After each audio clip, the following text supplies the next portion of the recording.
what's the number one thing? What would you be leading the radio show with today or this week? I think the SC topic's fascinating. I really do. And I mean, some of it's what you and I used to do, or what any podcast would do. And it turns into like, what are the best jobs? And you talk through them and why. But I think the USC thing on its own is a legitimately interesting topic because of what are they? And I don't mean to imply that they're not some great gig, but it was really interesting to me when I looked through what their history's been. And I mean, I'm older than you, so I grew up with this. I don't even know how to explain it other than like USC would be on TV late in the afternoon on the East Coast. And it was the uniforms and the song girls, and it was McKay or Robinson or whomever. And they always it was California. It seemed like, it seemed like a universe away. And I don't know if I'm explaining it in a way that makes sense, but it just seemed like it wasn't even part of the same planet I was from. And it was something mythical. There was an aura about it.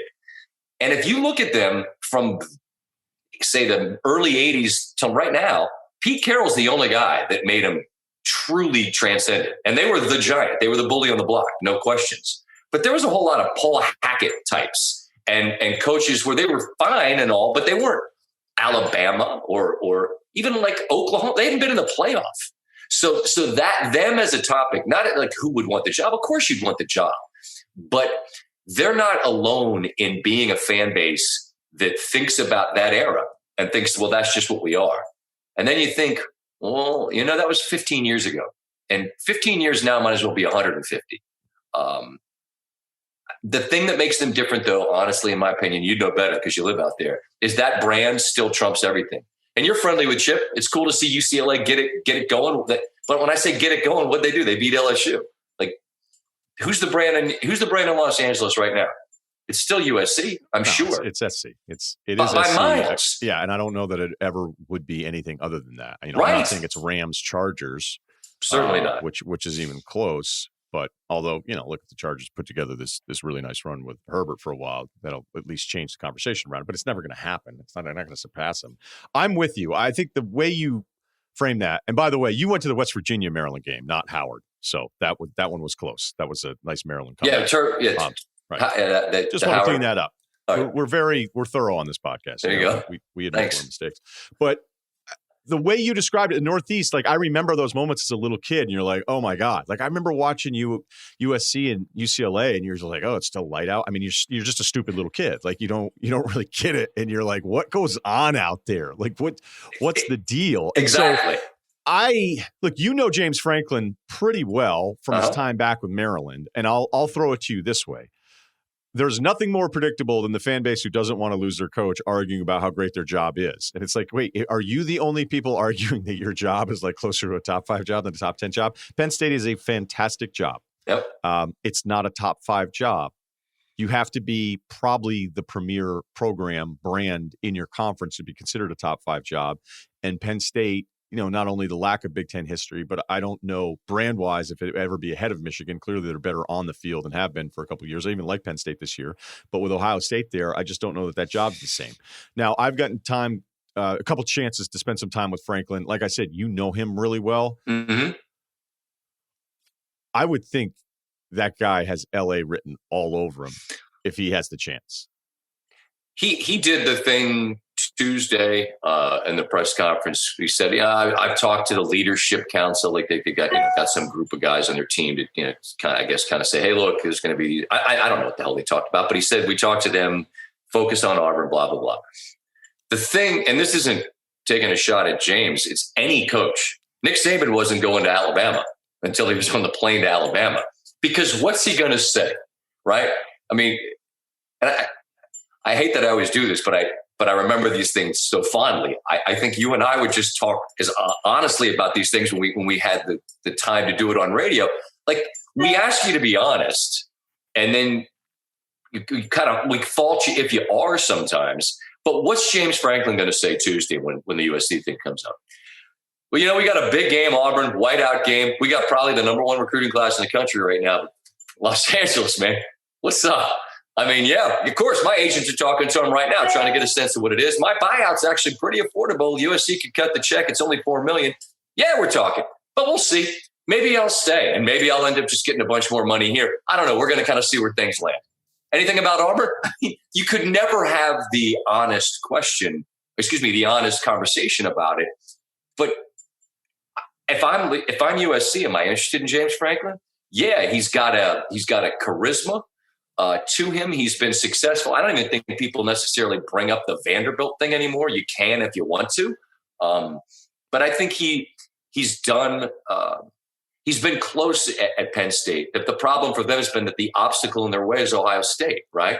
And that's something that doesn't exist at USC. There isn't an enormous hurdle that you have to get over. When we talk about these jobs, right, Ryan, I think commitment of resources, being at a place where there's tradition, can you recruit, yada, yada. What kind of commitment do you have from your university to make winning football games a priority? You've got that at Penn State. I think it's been an issue at USC to a degree, and they're trying to sort that out. But if I'm him, would I be interested?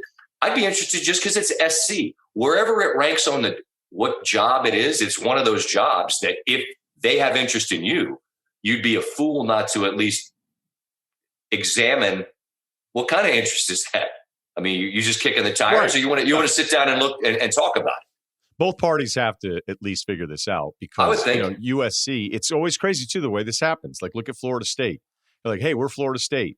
Like, okay, we got Willie Taggart. All right. And then it's like a letdown. And then it's like, okay, now we got Mike Norvell. And you're like, that's the best we could do. We're Florida State. Like all of these programs that think they're just supposed to get Urban Meyer every time, like the success rate on that is so much lower. So at least, as much as we used to always do this, I'd be like, man, these programs care about winning the press conference as much as they care about winning games. But that's the Franklin would win you the press conference. You're right. But what fan bases do, and again, it's because there's so many outlets now for the conversation, whether it's the Times or talk radio or blogs that have podcasts, whatever, the blogs, the podcast, just the tonnage of conversation.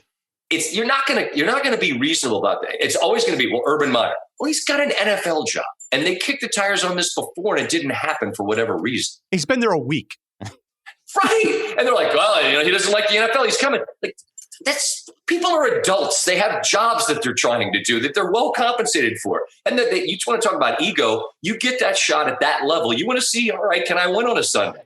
Nick Saban, you know what the smartest people with ego do? They set it aside and they realize this ain't for me. Nick Saban did it. You have to want to look at Pete Carroll. When Pete got the SC job, was he coveted? No, he was a guy who failed at that level, but he found his lane. And then all credit to him. He did what very few, maybe just him, did. Took that from SC, went to the NFL, and won at that level too.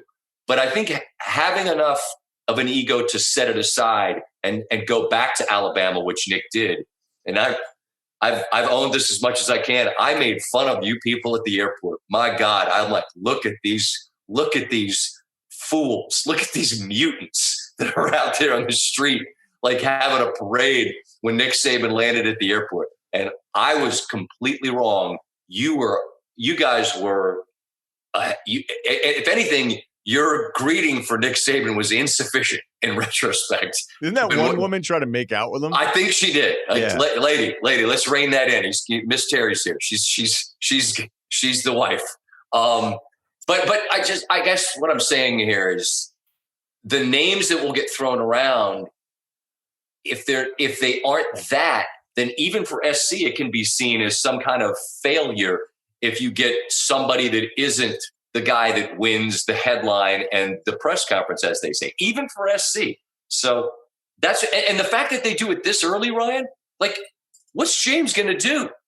He's got a game, a big one, and a full season. They could have a big look at the way Ohio State looks like. Look, I'm still a little iffy on Clifford at this point with Penn State, but this could be a big season for this program. Yes, it could. I mean, it absolutely could. And it will be a big season for Eric Bieniemy and the Kansas City Chiefs. Adam Schefter said he's a Southern California guy. Maybe he's interested. But it's September 15th, man.